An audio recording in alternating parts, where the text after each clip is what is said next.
semuanya, kembali lagi di podcast Ngobrol Literasi bersama aku Antin dan aku Ratu. Wah, seru banget nih.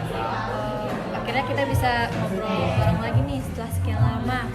Nah, kali ini kita bakal bahas topik yang sering muncul pada pelajaran bahasa Indonesia, tapi masih sering bingung, yaitu esai.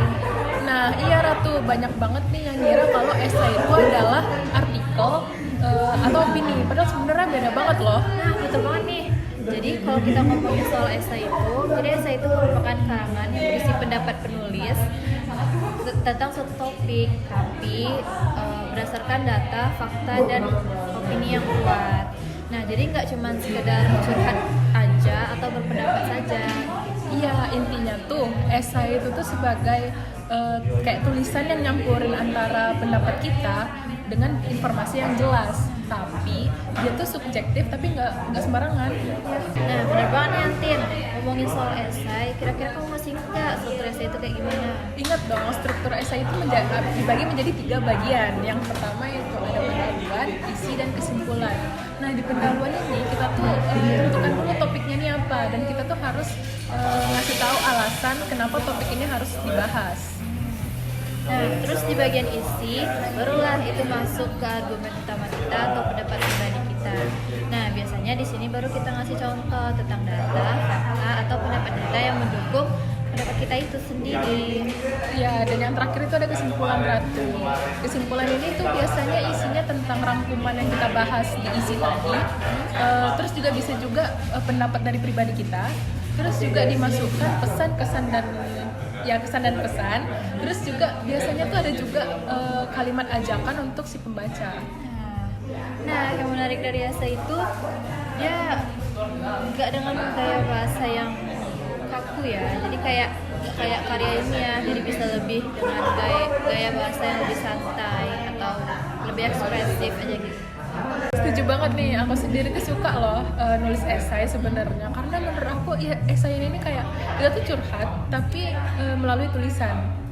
Terus waktu itu aku pernah dapat tugas dari dosen aku untuk buat esai dengan judul dampak media sosial bagi remaja. Awalnya tuh aku bingung gimana cara buatnya, tapi setelah aku tahu strukturnya, itu tuh buat aku jadi seru. Wah, apa tuh yang kamu bahas waktu itu? Nah, aku tuh bahas tentang gimana media sosial ini menjadi tempat belajar remaja, tapi juga bisa jadi kecanduan karena nggak terkontrol. Nah, aku tuh masukin dari pengalaman pribadi aku, terus aku juga masukin hasil survei kecil-kecilan aku yang aku baca dari internet. Wah, keren banget Antin.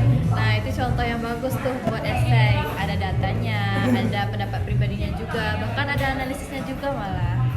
Iya, aku juga baru sadar nih, ternyata esai itu tuh bukan sekedar hanya tugas kampus ya. Itu tuh bisa melatih kita untuk berpikir kritis juga. Nah, benar banget nih, esai ngajarin kita buat mengungkapin pendapat secara terstruktur, alasan yang lebih jelas, bahkan berani menyampaikan pandangan kita sendiri. Iya juga, dan esai itu tuh bisa membantu kita untuk mengasah kemampuan menulis kita, karena di dalam esai itu kita tuh harus tahu gimana cara merangkai kata, terus juga menyusun ide, terus juga kita tuh harus tahu gimana kata-kata yang kita baca tuh kata-kata yang kita tulis bisa enak dibaca. Iya nih, aku setuju banget nih sama Antin. Tapi sayangnya masih banyak nih yang masih salah paham tentang soal gaya bahasanya. Ada yang nulis secara bahasa yang formal, bahkan kayak makalah. Padahal esai itu justru lebih bebas kan? Iya, tapi bebas bukan berarti asal-asalan ya. Maksud bebas itu tuh kita tuh bisa mengopinikan atau mengeluarkan pendapat kita.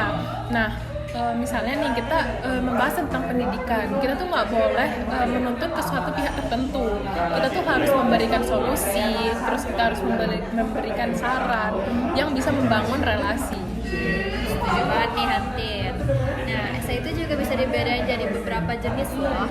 Ada esai deskriptif, ada esai reflektif, ada esai argumentatif, bahkan ada esai kritik. Nah iya, misalnya nih esai argumentatif. Nah, esai argumentatif tuh kita tuh kayak mengajak pembaca ini setuju dengan argumen-argumen yang kita buat, tapi argumen-argumen yang logis. Sedangkan esai reflektif itu tuh lebih ke tulisan yang menggambarkan pengalaman pribadi atau perenungan. Sejujurnya aku tuh lebih suka esai reflektif sih, karena ya kita tuh nggak terlalu banyak mikir, karena kita tuh cuma luapkan perasaan kita aja. Iya juga ya, kayak nulis diary tapi versi lebih cerdas ya. Nah, ya banget.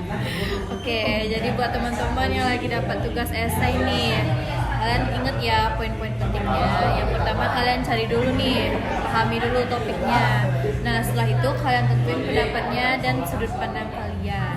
Nah, yang ketiga, kalian itu susun tulisannya dengan struktur yang jelas seperti pendahuluan, isi, dan penutup. Nah, yang terakhir, kalian tulis dengan gaya bahasa yang bebas, yang menarik, yang lebih ekspresif, tapi dengan tetap sopan. Nah, kalau misalnya keempat hal ini udah kita kuasain nih, membuat esai itu bisa menjadi lebih gampang dan seru loh.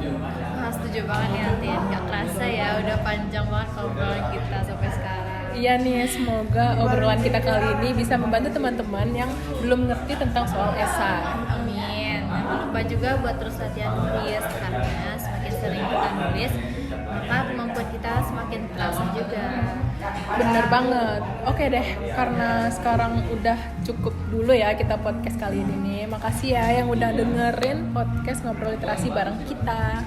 Sampai ketemu lagi di episode selanjutnya. Tetap semangat belajar dan jangan takut menulis esai lagi. Dadah semuanya.